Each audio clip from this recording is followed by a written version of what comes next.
Automoto. Sužinosime, kada ir kaip atsirado pirmieji krovininiai automobiliai. Ekspertai atskleis, kaip tinkamai pasiruošti krovininio automobilio vairuotojo profesijai. Kokie mokymai yra būtini. Domėsimės, kuo šiais metais nustebino ilgai lauktas Baltic Java festivalis.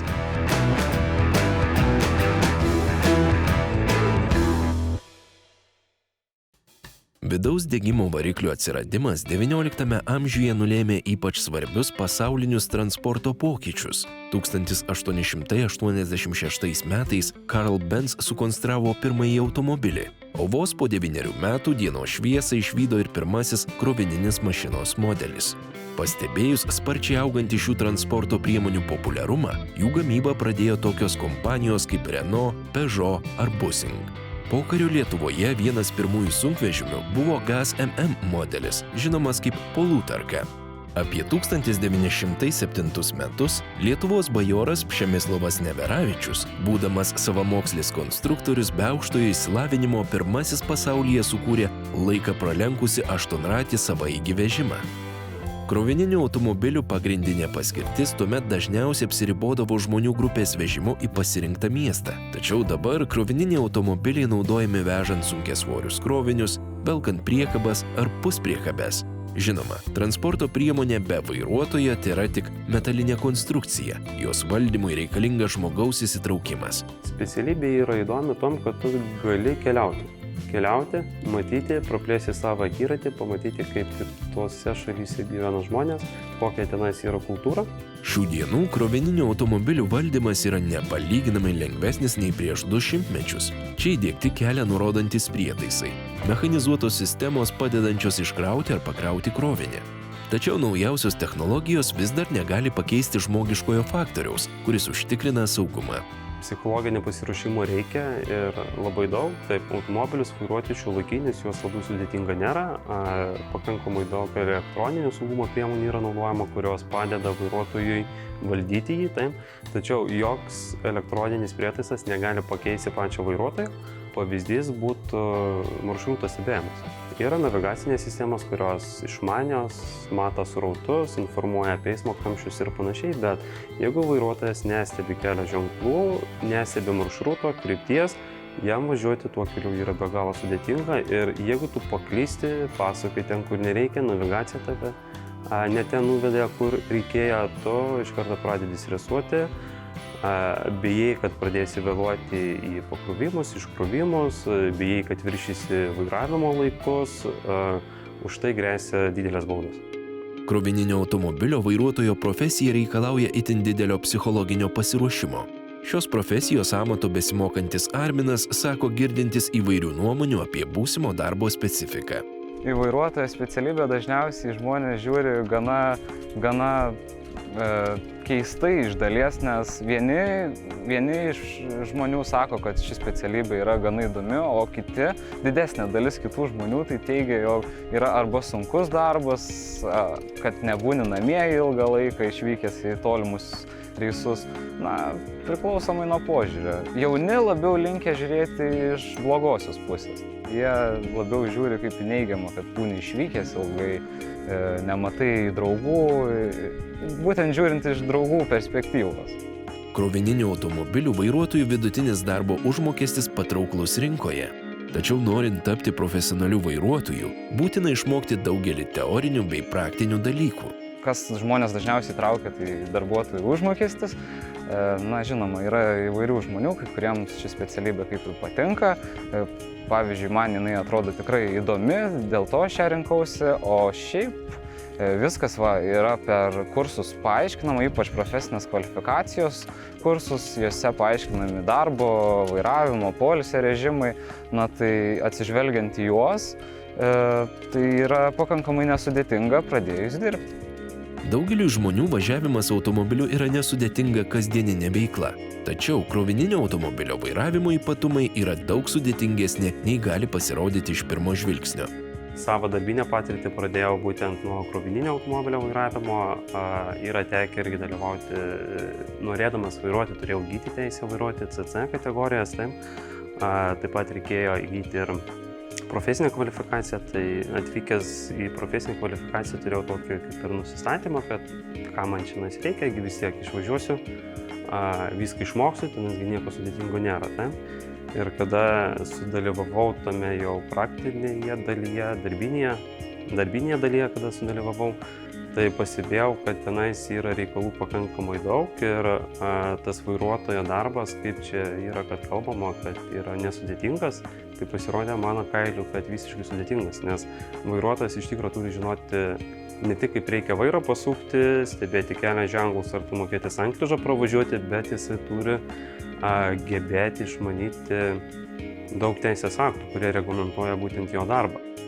Arminas kaip vieną iš esminių skirtumų tarp lengvojo ir krovininio automobilio įvardyja mašinos gabaritus. Vairuoti krovininį automobilį yra nelengva. Nepatyrusiam vairuotojui, ypač mieste, dažnai sukelia stresą automobilio gabaritai. Įspūdžiai pagrindiniai, tai kad matai daug daugiau, veidrodžiai daug didesni, tai atsisėdus paskui į lengvąjį automobilį labai iš tikrųjų keista, kaip viskas atrodo, viskas maža. Iš tikrųjų, tik tai atrodo, kad jisai didelis automobilis, iš tikrųjų tai visai nesunku. Važiuojasi taip pat panašiai kaip automobilis, tai gabaritai didesni, daugiau tai nieko labai įspūdingo.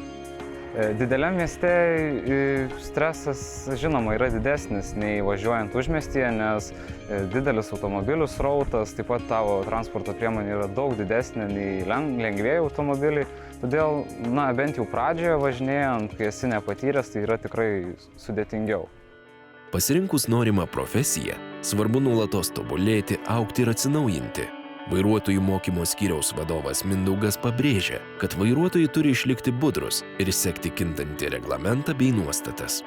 Kalbant apie profesionalius vairuotojus, vairuotojo specialybė yra griežtai reglamentuota. Tiek kroviniai, tiek keleiviai vežami pagal griežtai nustatytas tarptautinės taisyklės, kurios galime girdėti pastoviai kinta, jos yra atnaujinamos, atsiranda naujos ir kaip ten bebūtų, dirbant tokį darbą, neturi asmenys galimybę studijuoti teisės aktų, atnaujinti savo žinių, galų gale net ir praktinių įgūdžių, nes tiesiog nėra tam galimybės dažnai. Tam yra ir sukurtas vadinamas profesinis vairuotojų mokymas, ypač periodinis, kuris kas 5 metus suteikia galimybę tiems vairuotojams atnaujinti žinias, įsilieti ir toliau pratęsti, sakykime, sėkmingą darbinę veiklą toje srityje. Taip pat profesinis mokymas, turbūt jau girdėjom prieš tai, kad yra suskirstytas į pradinį ir periodinio mokymo metu tos žinios yra atnaujinamos kas 5 metus. Pirmasis mokymosi etapas yra pagristas teorinių žinių įgijimu. Tik įsisavinus šias žinias, vairuotojas gali būti tinkamai pasiruošęs praktiniams užsiėmimams. Darbuotojas ateidamas dirbti į įmonę, veždamas krovinį, jisai neturėdamas pradžiai teorinių žinių, kaip reikia valdyti automobilį, nes, kaip žinia, automobilis veikia fizikiniai dėsniai, inercinės, išcentrinės jėgos, nežinodamas šitų dalykų, didelė tikimybė yra, kad jisai sudalyvaus eismo įvykiuose, nesupras, koks yra stabdymo kelias, kaip jisai kinta priklausomai nuo aplinkos sąlygų, kelio dangos būklės, reljefo. Ne visą laiką tiksliai žino, kaip į krovininį automobilį padėtas krovinys įtakoja automobilio veikiamas jėgas, kaip kinta stabdymo kelias, posūkių įveikimas, kaip jisai gali kisti ir panašiai. Kai kurie vairuotojai sako, kad taip reikia, bet didžioji dalis vis dėlto sako, kad vairuotojas pats kažkaip išmoks kelyje, toks yra požiūris, nėra labai geras, kad išmoksime dirbdami. Vienas iš profesinio mokymo tikslų – išmokyti vairuotojus visų esamų saugumo reikalavimų bei siekti tik geriausių darbo rezultatų. Profesinis vairuotojų mokymas yra sukurtas tam, kad paruošti tokį darbuotoją, kuris sugebėtų saugoti save, sugebėtų saugoti aplinkinius, sugebėtų tausoti gamtą ir tuo pačiu būtų ta verslo dalis, kuri užtikrintų verslui sėkmę. Aš manau, kad kiekvienos transporto įmonės yra sėkmė turėti sėkmingą, turinti žinių ir įgūdžių vairuotoją. įmonės ta sėkmė, kurioje kaitos vairuotojų nėra.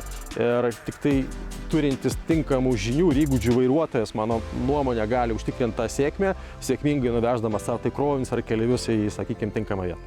1952 metais įkurtas profesinio mokymo centras suskirstytas į 3 pagrindinius skyrius, kuriuose mokoma maisto ruošos, grožio paslapčių bei vairavimo ypatumų. Iš visų centre ruošiamų specialybių viena populiariausių vairuotojo specialybė. Sektorinį praktinį mokymo centrą vairuotojų mokymo sudaro daug įvairios įrangos, vėlgi vadinamos infrastruktūros, tai nuo naujų automobilių iki praktiniam mokymui skirtos aikštelės bei zonos, kurioje yra mokomi vairuotojai važiuojant slidžia kelio danga. Dar nepaminėjau vieno dalyko, turime mokomąjį sandėlį, kuriame mokome krautuvų vairuotojus, kurie vėlgi mokomi su nauja įranga pasiruošę tai darbo rinkai, ypač šiuo momentu labai populiari specialybė beje yra krautuvų vairuotojai. Vairuotojai čia gali rinktis tarp 2 skirtingų mokymosi būdų. Vairuotojai ateina įsigyti ne tik specialybės, galbūt antros specialybės, galbūt ir pirmosios specialybės, bet jie ateina ir profesinės kvalifikacijos periodinį mokymą, nes, kaip žinia, krovinių vežimui, keleivių vežimui yra profesinės kvalifikacijos periodiniai mokymai kas 5 metus. Tai dalis naujų vairuotojų ateina savo iniciatyvą, matydami galimybės darbo, pinigų uždirbimo galimybėje. Dalis žmonių ateina siunčiami darbdavių jau, bet ta dalis nėra didelė. Išklausius ir atlikus praktinius ir teorinius mokymus, vyksta žinių patikrinimas. Pradinės profesinės kvalifikacijos yra laikomas egzaminas kompiuteryje, asmuo turi išspręsti testą, jam yra skirta 100 klausimų, jisai juos atsako. Taip pat yra ir praktinis egzaminas su vairavimo instruktoriumi, jisai turi parodyti savo vairavimo įgūdžius. Tiek krovinių, tiek keleivių vežimui, periodiniam mokymui yra teorinis testas. Nuo turimo amžiaus priklauso, kokias kategorijas šiuose mokymuose galėsite įgyti. Krovininio automobilio vairuotojo amžius prasideda nuo 18 metų. Jisai jau gali įgyti teisę vairuoti CC kategorijas, įgyti profesinę kvalifikaciją. Turėdamas 18 metų yra keliamas reikalavimas, kad asmuo turi turėti lengvo automobilio vairuotojo pažymėjimą bei pradinę profesinę kvalifikaciją, bei tuomet gali įgyti CC kategorijas ir vairuoti krovininius automobilius. Arba nuo 21 metų. Amžius įtakoja tom, kad dėl profesinės kvalifikacijos apimties. Nors įprasta už didelių krovininių automobilių ar autobusų vairo matyti vyriškos lyties atstovus, mokytojas pastebi, kad moteris vis dažniau renkasi šią specialybę. Moteris vairuotojo specialybė domisi, nes krovininius automobilius vairuoti šiai dieną nėra sudėtinga. Pas mus grupės turime mes kas 3 savaitės, naujas grupės prasideda ir praktiškai kiekvienoje grupėje bent jau po vieną moterį būna. Vieną sykį buvo net nustebinę, kai teko matyti pusę moterų, pusę vyrų, atvykusių įgyti kategorijų ir važiuoti su krovininiais automobiliais. Taip pat, aišku, yra neišimtis ir autobusų. Taip pat moteris vairuoja autobusus, šiai dienai mieste ir Panevėžyje pamatyti vairuojančią moterį jau nebėra naujiena. Krovininių automobilių vairuotojų paklausa nuolatos auga, jaučiamas jų trūkumas. Šalyje stengiamasi atkreipti tiek valstybės, tiek ir verslo dėmesį į šios profesijos populiarinimą, kuris padėtų užpildyti darbo vietų spragas. Mes labai daug investuojam šitai vietoj į vairuotojus, į jų atrinkimą, jų paruošimą, vidinius mokymus, išorinius mokymus darom, profesinius kompetencijos kėlimus darom, seminarus darom, su draudimo bendrovėmis ekspertas bendraujam, įvairiais būdais, įvairiais pjūviais, darom kasmetinius mokymus, atnaujinimų žinių, darom metinius.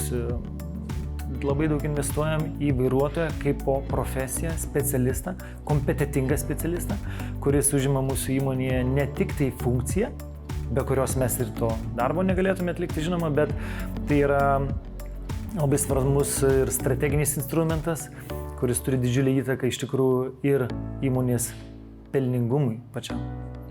Nuo kiekvieno kompetentingo vairuotojo sukūrimos galimos didelės pridėtinės vertės įmoniai susikuria papildomų netgi darbo vietų. Sakykime, vairuotojas ant tiek šiandieną kompetentingas vairuotojas, profesionalus vairuotojas, aukščiausios lygio vairuotojas, jisai sukuria didžiulę pridėtinę vertę mūsų įmoniai. Tai yra vienas iš strateginių partnerių mūsų versle vairuotojas. Mano atžvilgiu, mano vairuotojai yra, aš juos noriu laikyti partneriai savo įmonėje, aš noriu juos investuoti, aš noriu iš jų gauti grąžą. Tai yra labai svarbu. Tai yra ne tik funkcija, kaip ir minėjau, bet yra didžiulė pridėtinė vertė ir finansinė prasme. Vienas iš pavyzdžių, kaip verslas gali prisidėti prie profesijos populiarinimo.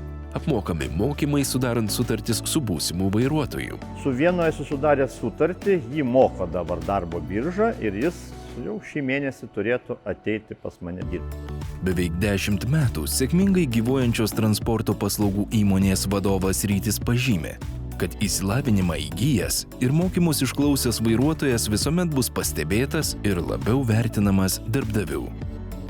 Jeigu rinktis nekvalifikuotą vairuotoją ar kvalifikuotą, žinoma, kad rinksimės tik kvalifikuotą vairuotoją ir apmokytą vairuotoją. Paprasčiau verslui, kad kiekvienas darytume savo darbą tai, ką geriausiai mokame. Jeigu yra mokymo įstaigos, žinoma, kad mes mielai imsim apmokytus vairuotojus, paruoštus vairuotojus, kad jie lengviau integruotųsi, kad jie žinotų nors būtiniausius dalykus 60, 70, o gal 80% galima apmokyti, pritemti, paruošti vairuotoją prie tos kvalifikacijos, kompetencijos, kurios šiandieną mums reikia. O šiandieną mes dirbame, žinot, kokioje situacijoje, kokie iššūkiai yra ES, kokie Lietuvoje, kokie šitoje rinkoje, kur trūksta kompetentingų vairuotojų, ne tiesiog vairuotojų. Tai yra didžiulis iššūkis, tai yra labai didelė pagalba ir mes tikrai naudojamės ir patys, apart savo vidinių resursų, kuriuos investuojame į vairuotoją, mes dažnai naudojamės ir papildomais ekstra mokymais ir pagalba ir iš išorinių, sakykime, mokymų įstaigų, profesionalių mokymų įstaigų, kompetentingų mokymų įstaigų ir jaučiasi, kur iš mokymų įstaigos, pavyzdžiui, kaip tu paimi netgi, kada jisai tiesiog prasidėjo, žinot, o kada jis su juo dirbo, kada ruošėsi. Kęstutis, buvęs krovininio automobilio vairuotojas, sako, kad iššūkiai šiame darbe lydi kiekviename žingsnyje. Tad vežant krovinius svarbu išlikti budriam ir laikytis nurodytų taisyklių. Kiekviename darbe dirbant yra vienokias kitokias rizikos. Dirbant vairuotojo darbo yra taip pat labai daug rizikų įvairių. Tai eismo įvykiai, aikštelėse būnant yra galimybės, yra tikimybė, kad vairuotojai galbūt ir apiplėštų tenais. Tačiau jeigu vairuotojas saugosi, stebi aplinką, sustoja tinkamose aikštelėse, nestoja vienas kažkur visiškai pamiškėse ir panašiai, tai ta rizika iš tikrųjų nėra labai didelė, kad įvyktų kažkokia nelaimė. Daugiabučių namų kiemuose mes palikdami automobilius, manau, kad yra panaši rizika, kad juos apiplėš, lyginant su vairuotojo darbu, kada jis stovi aikštelėse ir ilsisi ir panašiai. Profesijos pasirinkimas – ypatingai svarbus žmogaus žingsnis, tinkamas specialybės pasirinkimas, kelias į geresnę gyvenimo kokybę. Kalbant apie patirtį šiuo atveju vairuotojų rengimo srityje, neįskirčiau nei amžiaus, nei lyties, o įskirčiau tiesiog asmeninį nusistatymą ir tą vadinamą norą tapti kažkuo. Jeigu esi užsibrėžęs, matai tikslą, šiuo atveju tapti pavyzdys sunkvežimio vairuotojui, tai nei kliūtis, nei senyvo amžiaus asmenių, nei, vadinkime, merginoms, moteriams, nei jaunam, sakykime, kitam asmeniui. Visas, kas esmė, kiek tu užsispirsi, užsibrėžti ir kiek tu pastangų į tai įdėsi.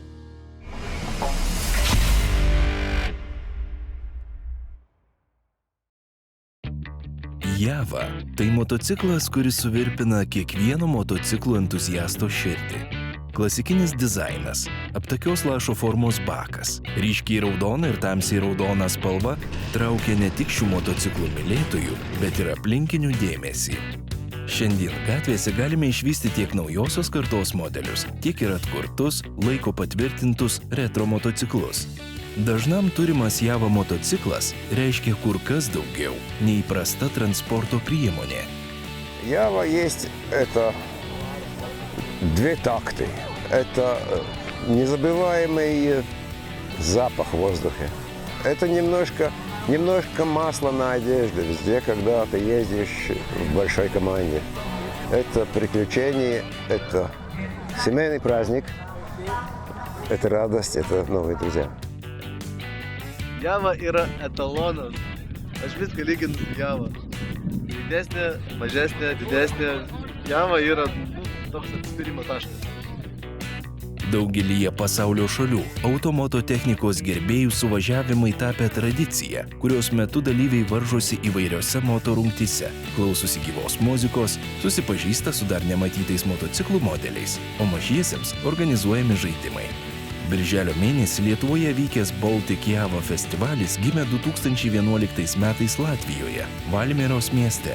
Pagrindinis tikslas – populiarinti Java ir CZ markės motociklus. 2017 m. pavasarį buvo nuspręsta Baltic Java фестиваль перекелти в Литву. Мне очень нравятся подобного рода мероприятия. Это ретро-мероприятия. Они отличаются от обычных байкерских душевностью. На байкерские фестивали я не езжу. Один раз был, мне не понравилось. А вот на этих мероприятиях, там, где собираются такие же любители ретро-техники, как и я. У нас есть общие темы для разговора, есть о чем поговорить. Мы любим друг с другом встречаться, приезжать друг к другу в гости, общаемся, переписываемся. Šiais metais Klaipėdos rajono Veiviržėnų miestelis tapo Baltijos šalių Java motociklų sostinė. Trečiąjį kartą Lietuvoje vykusiame festivalyje vienu iš pagrindinių akcentų tapo Java vardo 90-mečio paminėjimas. Veiviržėnus pasirinkome dėl to, kad yra daug čia motociklistų, javistų. Mes susipažinome per pirmą Baltic festivalį, kuris buvo Panevėžyje. Tai buvo 6. festivalis ir pirmas Lietuvoje su Vaidotu Jurkum iš Veiviržėnų. Ir jie čia pritraukė tikrai gan nemažai javistų. Ištraukė iš garažų dulkėtas Javas, iš duobių, nežinau, rinko, girdėjau. Ir tikrai būtent pasirinkom tą vietą dėl to, kad yra palaikymas žmonių, kurie myli tą motociklą ir būtent organizuoti žmonės. Didžiausiame Lietuvoje vykstančiame Java ir CZ motociklų suvažiavime dalyvavo per 150 motociklų ekipažų ne tik iš Lietuvos, bet ir iš Latvijos, Suomijos, Rusijos, Baltarusijos, Kaliningrado srities, Čekijos. Tolimiausią atstumą iki festivalio – 1250 km su Java motociklu įveikė čekas. Vyriausiu festivalio dalyviu tapo taip pat 73 metų Čekijos atstovas, sėkmingai atvykęs 1957 metais pagamintų Java motociklu. В этот раз нас приехало 8 мотоциклов. Хочу сказать, что у нас движение очень молодое, и вот такой массовый выезд у нас первый, чтобы столько мотоциклов одновременно выбрались, тем более за границу. У нас сложности с границей, это нужны визы, это все недешево, поездки эти не каждый может себе позволить. Поэтому выезд 8 мотоциклов – это для нас очень много. Но приехало людей больше, нас 11 человек. Organizatoriai džiaugiasi, kad kiekvienais metais sulaukia vis daugiau naujų veidų, naujos technikos, naujų patirčių ir iššūkių. Džiugu yra tai, kad matosi šypsenos veiduose dalyvių. Motociklų jų būtent mūsų renginy nemažėja, bet daugėja. Mes kai pradėjom pirmais metais 70 susirinko, antrais metais 90, šiais metais 150. Tai aš manau, einam mes gerą linkmę ir darom gerą technikos pristatymą. Puikios nuotaikos nestokojantis festivalio dalyviai džiaugiasi galėdami susiburti nuostabaus grožio Veiviržos slėnyje. Что касается организации, я думаю, на высшем уровне. Вот, как бы, действительно, все очень по-профессиональному. Вот, я, ну не то что, я точно не профи-посетитель таких событий, но встретил уже такие события в Беларуси, в Чехии, в Голландии и в других странах. И можно сказать, что если коснуться организации уровня, то здесь на высшем уровне. Baltic Java 2019 jau nuaidėjo palikdamas ryškius pėdsakus kiekvieno dalyvavusio atmintyje. Smagu stebėti šio festivalio augimą, matyti, kaip nuolatos plečiasi dalyvių gretos ir kaip įgyvendinamos naujos idėjos. Juk Java – nesibaigiantis nuotykis. Kitoje laidoje matysite. 1000 kilometrų motociklu įveikęs entuziastas, dailininkas, 90-metį pasitikęs su didelė jubiliejinė paroda Alfonsas Čepauskas. Dalinsis nepamirštamomis kelionių motociklu akimirkomis ir įkvėps mums smalsumo pažinti pasaulį.